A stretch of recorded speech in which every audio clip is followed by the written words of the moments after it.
आज wheelchair day है, जो कि हमारे लिए बहुत ही बड़ी बात है। जो लोग व्हीलचेयर यूज़ करते हैं, वो ही व्हीलचेयर का महत्व जानते हैं कि उनके लिए व्हीलचेयर क्या इम्पोर्टेंट है, कि क्या महत्व रखती है, कि हमें अगर व्हीलचेयर ना होती, तो आज हम लोग बेड पे होते। तो मैं आज आप सबसे बात रखना चाहूँगी और ज़्यादा समय ना लेते हुए मैं आज स्टार्ट करती हूँ। जब मेरा जन्म हुआ और जो लोग हिम्मत हार चुके हैं, उन लोगों को मैं बताना चाहूँगी कि हमें अपनी लाइफ में हिम्मत कभी नहीं हारनी चाहिए, चाहे कितनी भी कठिनाई आए, हमें हर कठिनाई का सामना करना चाहिए। तो आज मैं आपको बताना चाहती हूँ कि मेरा 1980 में जन्म हुआ, जब मेरे को 8 मंथ बाद पोलियो हुआ। तो मेरे घर वालों को शायद ये नहीं पता था कि ये बच्चा कभी चल नहीं पाएगा, क्योंकि मैं बिल्कुल हष्ट-पुष्ट थी। सिर्फ़ एक डॉक्टर की लापरवाही से मेरे को जो गलत इंजेक्शन लगा, उसकी वजह से मेरी बॉडी में पैरालाइज़ हुआ। मेरी पूरी हाफ बॉडी पैरालाइज़ थी, जिसमें कि मेरा फेस और आधी बॉडी बिल्कुल वर्क नहीं कर रहे थे। मेरे पेरेंट्स ने मेरा इलाज करवाया, लेकिन उसमें कुछ ज़्यादा फ़र्क नहीं हुआ। सिर्फ़ मेरा जो ऊपर का जो पार्ट था, वो ठीक हुआ और एक पैर में मेरे पोलियो रह गया। तो मैं भी जैसे नॉर्मल बच्चे हैं वैसे ही बड़ी हो रही थी उनके साथ, और मैं देखती थी कि मेरे साथ नॉर्मल बिहेव नहीं होता। मुझे मतलब एक अलग से मतलब बिहेवियर किया जाता है, बच्चे मुझे चिढ़ाते हैं, और जो उस समय की मेंटेलिटी थी लोगों की, वो लोग भी हम लोगों को अच्छे से बात नहीं करते थे कि ये बच्चा दिव्यांग हो गया है, इसको कुछ भी मतलब नहीं आता या ये कुछ कर नहीं सकता है। कई लोग तो हमें पनौती भी मांगते थे, ऐसा भी हुआ।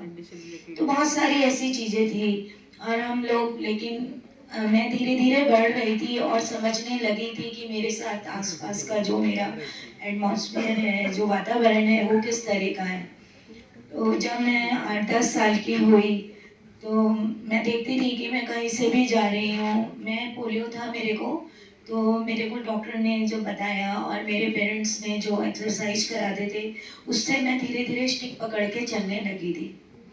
और चलती थी तो मेरे को बच्चे जब भी जाते थे तो चिल्लाते थे, लंगड़ी जा रही है, लंगड़ी जा रही है, जोर से आवाज़ लगाते थे।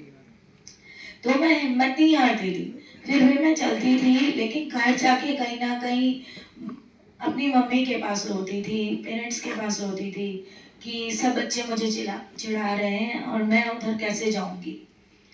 फिर इसी तरह हुआ और कुछ टाइम बढ़ा, तो मैं जब 11 साल की हुई, तो मेरे फादर एक्सपायर हो गए और मैं ही सबसे बड़ी थी घर में। तो जब मेरे फादर एक्सपायर हुए, तो मेरी मदर बहुत हाई फैमिली से बिलोंग करते थे, वो कानपुर के रहने वाले थे। तो उन्होंने कहा कि बेटा हम चाहते हैं कि शायद अब ये वाला बिजनेस जो है मैं कभी नहीं संभाल पाऊंगी, तो मैं चाहती हूँ कि हम अपने पेरेंट्स के पास में चली जाऊँ और आप लोग भी वहीं मेरे साथ चलो, क्योंकि यहाँ हमें कोई सपोर्ट नहीं करता। लेकिन मैंने मम्मी जी से कहा कि नहीं, आप जैसा भी है यहीं पे काम स्टार्ट करो, मैं आपके साथ हूँ, पूरी फुल सपोर्ट करूँगी। तो बोले बेटा आपको प्रॉब्लम है, मेरे भैया को भी जो मेरे से छोटे थे, उन्हें भी फिट्स की प्रॉब्लम थी। तो मैं 11 साल की, वो 10 साल की, हम ही सबसे बड़े बच्चे और हमें ये प्रॉब्लम। तो और मेरी मम्मी को भी अस्थमा, एंटी अस्थमा, जो कभी भी उन्हें अटैक आ जाता। तो इस तरह की प्रॉब्लम थी, तब उन्होंने ये फैसला लिया, लेकिन मैंने उन्हें बिल्कुल मना कर दिया, नहीं मैं यहीं रहूंगी, और जो हमारा पापा का बिजनेस है वो नहीं चलेगा, आप कुछ नया बिजनेस करिए। तो उन्होंने यूटेंसिल का बिजनेस, बर्तन का बिजनेस स्टार्ट किया। जब मेरे फादर का जो बिजनेस था वो बहुत हाई लेवल पे था, वो 2 साल में पूरा फॉल हो चुका था, खत्म हो चुका था उनके एक्सपायर के बाद। तो हमने जब स्टार्टिंग की तो वो 15,000 रुपए से बर्तन की स्टार्टिंग की, यूटेंसिल यानी कि बर्तन। उन बर्तनों को जब हमने लाके रखा वहाँ पे, तो पूरा दिन हम लोग ऐसे ही, थोड़ा बहुत काम होता था, कभी नहीं होता था, लेकिन हम लोग हिम्मत नहीं हारते थे। मैं मम्मी कई बार कहते थे कि बेटा मुश्किल हो रहा है, कैसे करेंगे। मैं कहती थी कोई नहीं मम्मी, होगा, आप चिंता मत करिए, चलते रहेंगे, कुछ ना कुछ करेंगे, आज नहीं कल होगा, बस आप हमारे को, हमें किसी के आगे हाथ नहीं फैलाना, हमें अपनी आत्मनिर्भरता रखनी है और हम खुद से कमाएंगे। 2 रोटी होगी, हम 2 रोटी खाएंगे, नमक से खाएंगे, लेकिन हम कहीं नहीं जाएंगे। मैंने ये फैसला लिया और फिर हम कंटिन्यू वो बिजनेस करते रहे। 5-6 साल बीते। 5-6 साल बाद वो बिजनेस धीरे धीरे बढ़ने लगा और सारी चीजें ठीक होने लगी। लेकिन कहते हैं नियति को कुछ और ही मंजूर था। तो एक ऐसा वक्त आया कि मैं घर पे काम कर रही थी, एक घुटने पे हाथ रख के, जैसे पोलियो पेशेंट कई बार आपने देखे होंगे कि बच्चे इस तरह चलते हैं, तो मैं घर में स्लिप कर गई और मुझे पता नहीं चला, मेरी बैकबोन की जो नस थी वो कहीं दब गई और नीचे मुझे हाफ बॉडी पैरालाइज हो गया। कई डॉक्टरों को दिखाया गया, लेकिन कुछ भी वहाँ पे मतलब उसका ट्रीटमेंट नहीं पता चल पा रहा था उस टाइम। और धीरे धीरे मैं बेड पे थी और बेड पे ऐसा हाल हो चुका था कि मेरी पूरी बॉडी फोल्ड हो चुकी। मतलब मेरे हाथ पैर, मैं कंघी नहीं कर सकती हूँ, नहा नहीं सकती हूँ, और जो टॉयलेट वॉशरूम मतलब जाना था वो तो बिल्कुल बंद। फुल बेड पे मेरा लीक हो रहा है, मुझे होश ही नहीं है कि मेरा क्या हो गया। और बॉडी में अगर कोई मुझे डॉक्टर के ले जाना भी चाहे तो पूरी बॉडी इतनी पेन करती थी कि कहीं भी टच कर दो तो मैं चीख पड़ती थी कि मुझे छोड़ दो, यहीं बस छोड़ दो। तो मतलब इतनी बुरी कंडीशन, और वो कंडीशन मैंने 2 साल सही। कि जिस तरह मैं आज आपके सामने बैठी हूँ सबके, तो मैं उस समय बेड पे बैठ के 3 तकियों के सहारे सिर्फ ऐसे करके सोती थी पूरी रात। सीधी होके नहीं सोई, मैं जानती नहीं थी कि सीधे होके कैसे सोते हैं। फिर एक कैंप कहीं लगा था, परमार्थ में, अमेरिका के डॉक्टर आए थे, वहाँ पे मैं गई तो उन्होंने भी मेरा केस लेने से मना कर दिया। ऋषिकेश में भी डॉक्टरों ने मना किया, लेकिन उन्होंने ही मुझे कहा कि आप एक डॉक्टर हैं ऋषिकेश में, अजय शर्मा, वहाँ जाइए और वहाँ आप अपना इलाज कराएं, शायद वहाँ से कुछ फर्क हो। मैं गई, उन्होंने मेरे केस को समझा। धीरे धीरे मेरे को जिस तरह से मतलब मेरा एक्सरे नहीं हो सकता था, मेरे पैर फोल्ड हो गए, मैं बहुत रोती थी, तो उन्होंने धीरे धीरे मेरे को दवाइयों के माध्यम से थोड़ा सा इस तरह से करा कि धीरे धीरे मेरी स्थिति कंट्रोल होने लगी। और मेरे हर 15 दिन पे एक्सरे हुए। तो जब एक्सरे हुए तो मुझे पता चला उन्हें कि मेरी बैक की नस फोल्ड हो चुकी है और वहाँ कहीं कोई डैमेज हो गया है। तो उस वजह से मेरे पैर काम नहीं कर रहे हैं। उन्होंने मुझे फिजियोथेरेपी का सजेशन दिया और मेरी दवाई 2 साल 2.5 साल मेरा इलाज कंटिन्यू चला। लेकिन घर की वो कंडीशन हो चुकी थी कि जब मेरे को, मैं गिरी थी, मेरे भैया को भी 6 महीने पहले फिट्स आने लगे। इतने ज़्यादा फिट्स आने लगे कि वो मतलब घर पे रहते तो उन्हें झाग आते और वो मतलब पैर हाथ कांपते। तो हमारा बिजनेस जो 5 साल मैंने आपको बताया कि वो बहुत अच्छा था, वो बिल्कुल फिर वैसे ही हो गया कि मतलब मेरी मेडिसिन के 30 रुपए भी घर में दवाई के नहीं होते थे। तो मैंने एक फैसला, मेरे समझ में नहीं आ रहा था मैं क्या करूं। उस समय वो डॉक्टर मेरी हेल्प करते थे और मैं धीरे धीरे जैसे जैसे मेरे को लगा कि मैं शायद मर जाऊं तो बेटर है, कि मेरा जीना सही नहीं है, तो मैंने सुसाइड करने की सोची कि मैं आत्महत्या कर लेती हूँ। लेकिन फिर मुझे लगा कि मेरे छोटे भाई बहन है, ये कोई रीजन नहीं हुआ कि वो ही मेरे, मैंने मम्मी को हिम्मत दी, मेरी 2 छोटी बहनें और थी, तो मेरे को उनको भी संभालना है, मेरी मदर को भी संभालना है, मेरे ब्रदर को भी, तो मैं ऐसा कैसे कर सकती हूँ। मैंने उसी दिन हिम्मत करी और अपने मन में ठान लिया कि जो भी परिस्थिति होगी मैं उसका सामना करूंगी। धीरे धीरे मुझे दवाई लगनी स्टार्ट हुई, मेरा इलाज हुआ। फिर मैंने कहीं से कोई पेपर की कटिंग पढ़ी थी, तो मुझे लगा शायद कि मैं भी बहुत कुछ कर सकती हूँ, और उस कटिंग को मैं हमेशा अपने पास रखती थी कि जब भी मैं कभी डिमोटिवेट होती, बाहर निकालती और पढ़ती।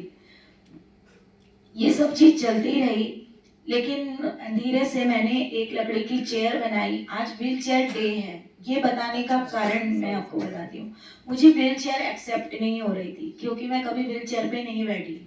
तो मैं इतना रोई जब मेरे सामने व्हीलचेयर आई कि अब आपको व्हीलचेयर पे ही सब कुछ करना है। मेरे को उम्मीद नहीं थी, मैं सोचती थी कि मैं सब कुछ कर सकूंगी और ठीक हो जाऊंगी, लेकिन पता चला कि नहीं हो सकती। फाइनल जवाब जब डॉक्टर का हुआ तो मैंने लकड़ी की व्हीलचेयर में व्हील लगवाए और शॉप पे जाना स्टार्ट कर दिया वापस से। मुझे बहुत सारी परेशानी आती थी, मोशन जाना है, कुछ जाना है, बार बार घर में अंदर बाहर, मुझे बहुत दिक्कत आती थी। लेकिन मैंने अपनी शॉप संभाली और धीरे धीरे भैया का भी इलाज हुआ और सब कुछ बेटर हो गया। और धीरे धीरे मैंने अपने माइंड सेटअप किया कि नहीं, मुझे व्हीलचेयर एक्सेप्ट करनी है, और व्हीलचेयर भी मैंने धीरे से एक्सेप्ट की।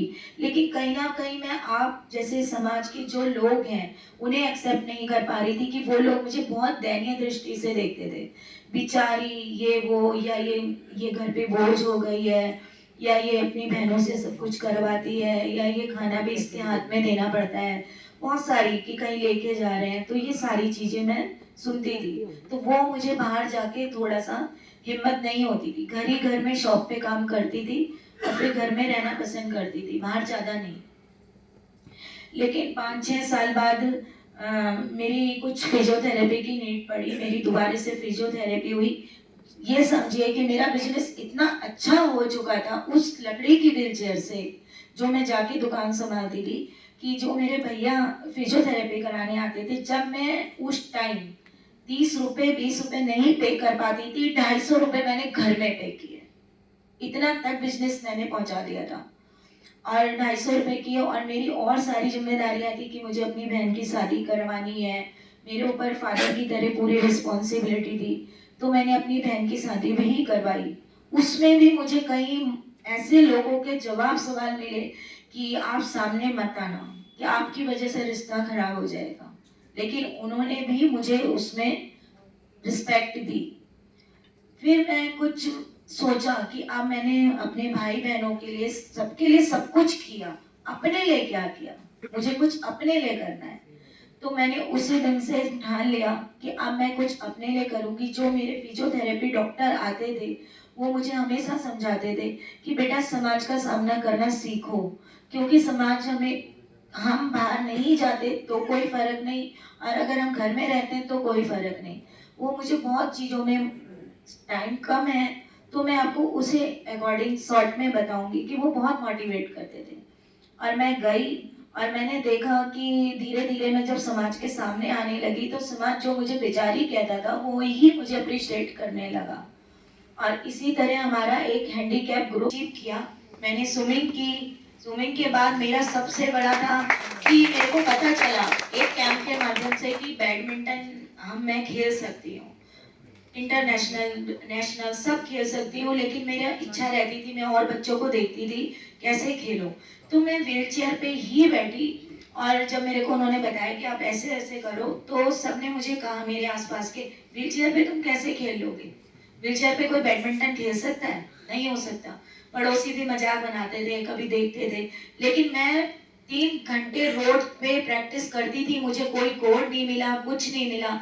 और मैं 3 घंटे रोड साइड पे प्रैक्टिस करती थी। किसी बच्चे को कहती थी आप मेरे साथ खेलो, मैं कुछ पैसे दूंगी, किसी को कहती थी। और उसी में मैं स्टेट खेलने गई। मेरा वहां पे मेडल नहीं आया, लेकिन मैं हिम्मत नहीं हारी, मैंने कंटिन्यू वो प्रैक्टिस जारी रखी जो मुझे सर ने बताई थी वॉल पे करनी है। 15 दिन बाद मुझे पता चला कि मेरा नेशनल पे सिलेक्शन हो सकता है। तो मैंने आके सारे स्कूल कॉलेज सब में बता दिया कि मुझे आप कोई बैडमिंटन की प्रैक्टिस करवाएगा। सब ने मना कर दिया कि आपके तो हिसाब से ना हमारे पास प्लेयर है ना कोच है, हम कैसे कराएंगे। लेकिन मैं फिर भी पता करती रही कंटिन्यू। 4 से 5 दिन मेरे को इस मेहनत में लगे, पूरा रात दिन जाती थी। तो एक सर से मैंने हाथ जोड़े, मैंने कहा कि प्लीज मैं चाहती हूँ आप मुझे प्रैक्टिस कराएं, मुझे बैडमिंटन कोर्ट की जरूरत नहीं, आप साइड गैलरी दे दें मुझे, जो आपकी गैलरी है मैं वहां प्रैक्टिस करूंगी, बस मुझे आप बताना कैसे खेलना है, जैसे कहेंगे मैं वैसे करूंगी। उन्होंने मुझे 1 घंटा दिया प्रैक्टिस के लिए, और मैंने, आप मानिए कि वहां पे 3 घंटे प्रैक्टिस करती थी उस गैलरी में। कभी किसी को कि आप मुझे प्रैक्टिस कराओ, आप मेरे साथ खेलो, आप। अब 15 दिन पे मैं नेशनल मेडल लेकर आई। मेरा हौसला नहीं रुका। उसके बाद मैं नेशनल खेलने के बाद, उसके बाद ही मैंने स्टार्टिंग की, अपने दिव्यांग भाई बहनों से मैं मिली, उनको कैसे मैं सपोर्ट कर सकती हूँ, उनके लिए जहाँ जहाँ बैंकों में और भी जगह, त्रिवेणी घाट पे जो रैंप नहीं था, रैंप की फैसिलिटी करवाई। कि गवर्नमेंट से बात करनी चालू करी, लोगों से मिलना चालू किया, लोगों की परेशानियां समझनी चालू की। और उसी तरह से मैं फिर कुछ दिन बाद थाईलैंड में अपने भारत का रिप्रेजेंट करके आई। मेरे को उत्तराखंड का टीयू रतौली पुरस्कार से सम्मानित किया गया, स्टेट अवार्ड से सम्मानित किया गया। फिर मैं दिव्यांगों के लिए कंटिन्यू काम उसमें कर रही थी। फिर मेरे को पता चला कि लॉकडाउन लगा है 2020 में। जब ये लॉकडाउन लगा तो लॉकडाउन के टाइम पे कोई भी परिवार बाहर आने को तैयार नहीं था। उसमें मेरी छोटी बहन और मैंने मिलके लॉकडाउन में कम से कम 800 से 1000 लोगों की हेल्प की। फर्स्ट लॉकडाउन, फिर सेकंड लॉकडाउन। तो मेरी पूरी सपोर्ट जो करती है मेरी छोटी सिस्टर नुपुर गोयल है, जो